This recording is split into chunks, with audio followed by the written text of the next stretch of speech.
حضرت نبی رحمت صلی اللہ علیہ وآلہ وسلم کی سیرت پر مشتمل ایک کتاب لکھی گئی ہے عرب کا چاند، اور اس کا رائٹر ہے سوامی لکشمن پرشاد، انڈیا کا رہنے والا ہے۔ اس نے حضور کی سیرت پر 200-250 صفحات پر مشتمل کتاب لکھی۔ بچپن میں میری نظر سے بھی گزری، بڑے ذوق سے اس کو پڑھا تھا۔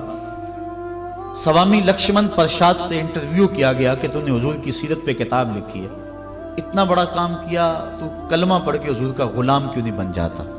جس انداز سے تو نے محبت کے موتی بکھیرے ہیں اور الفتوں کے پھول اس کتاب میں تو نے اگائے ہیں، تو کیوں نہیں کلمہ پڑھ کے حضور کا غلام بن جاتا؟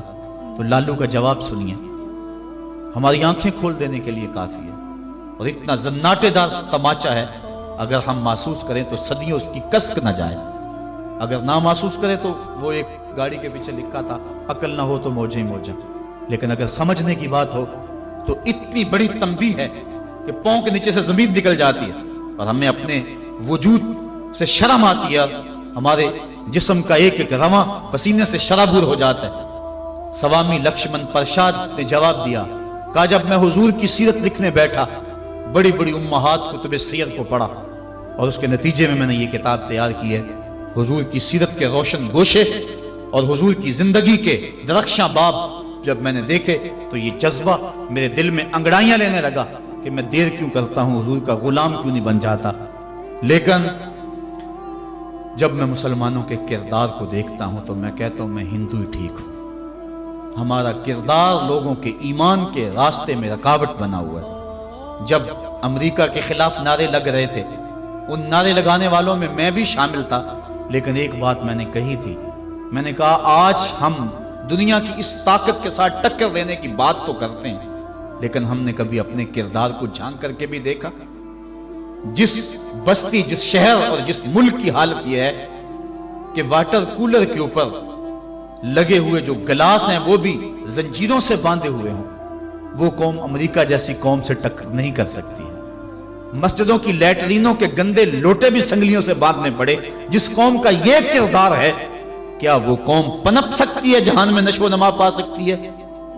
ہم تو اس قدر گراوٹ کا شکار ہیں، ہم اس قدر گرے ہوئے ہیں کہ ہماری لیٹرینوں کے گندے لوٹے وہ بھی باندھ کے رکھنے پڑتے ہیں، ورنہ ہم اتنے چور ہیں کہ وہ بھی اٹھا کے لے جائیں۔ تو جس قوم کا یہ حال ہو، وہ قوم کیا دنیا کی طاقتور قوموں کی آنکھوں میں آنکھیں ڈال کے بات کر سکتی ہے؟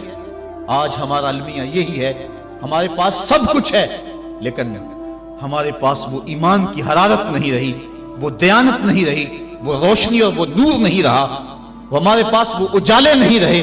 قرآن نے ہمیں جو زندگی گزارنے کا ڈھب دیا ہے، ہمارے پاس وہ ڈھب نہیں رہا۔ ہماری زندہ لاشیں لوگوں کے ایمان کے رستے میں رکاوٹ بنی ہوئی ہے، ورنہ ہم اپنے صدر اسلام میں دیکھتے ہیں اور بعد کی کہانیاں پڑھتے ہیں تو دنگ رہ جاتے ہیں۔ امام محمد کا جنازہ اٹھتا ہے تو ایک یہودی آگے بڑھ کے جنازے کی چارپائی کو کندھا دینے کی خواہش کرتے ہوئے آگے بڑھتا ہے، اور جو ہی کندھا امام محمد کے جنازے کی چارپائی پہ چھوتا ہے تو اس کے لبوں پہ کلمہ جاری ہو جاتا ہے۔ ہمارے بزرگوں کی لاشیں بھی دین دیا کرتی تھی، ان کی میتیں بھی لوگوں کو کلمہ دیا کرتی تھی، اور ہماری زندہ لاشیں لوگوں کو اسلام سے ہٹا رہی ہیں۔ میں نے اور آپ نے اپنے رویے کو دیکھنا ہے، اپنے عمل پہ غور کرنا ہے۔ حضور نے فرمایا اللہ اس شخص کے چہرے کو تر و تازہ رکھے جس نے میرے سے کوئی حدیث سنی، پھر جیسے سنی اس کو ویسے آگے پہنچا۔